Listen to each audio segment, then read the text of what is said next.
Eventually, the billions and billions of tiny water droplets in the air gather together to form clouds. Water droplets in clouds can be packed so closely that they block sunlight.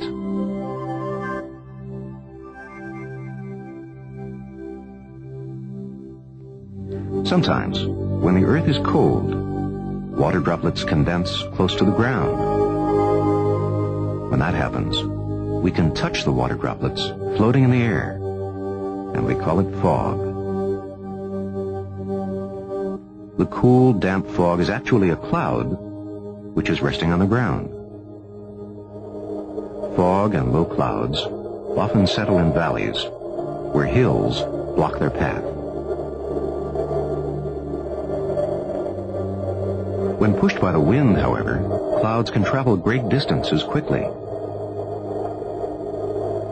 Mist brushing the ground wets the plants and soil, giving back some of the water that was in the air. In some ways, the wind is like a mighty river in the sky, carrying moisture away from areas that have lots of water and bringing it to places that are dry. Rain is one way nature replenishes a thirsty earth. When clouds travel to a cool place, the cold causes the small water droplets to condense into bigger water droplets. The clouds become blacker as the droplets grow and grow.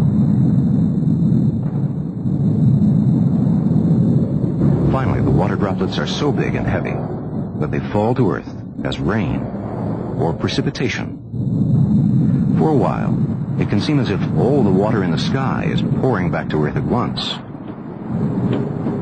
Puddles in the road fill with rain from the storm. Rain is welcomed not only by plants and animals, but by people too.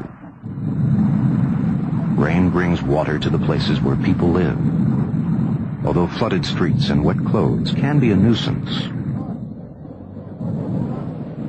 Eventually, the water sinks into the ground to fill wells, or pours into rivers and lakes to be stored for later use. In time, the storm ends, and the sun comes out. The warmth from its rays dries the puddles in the road, and evaporates a little of the water that flowed into the lakes and rivers.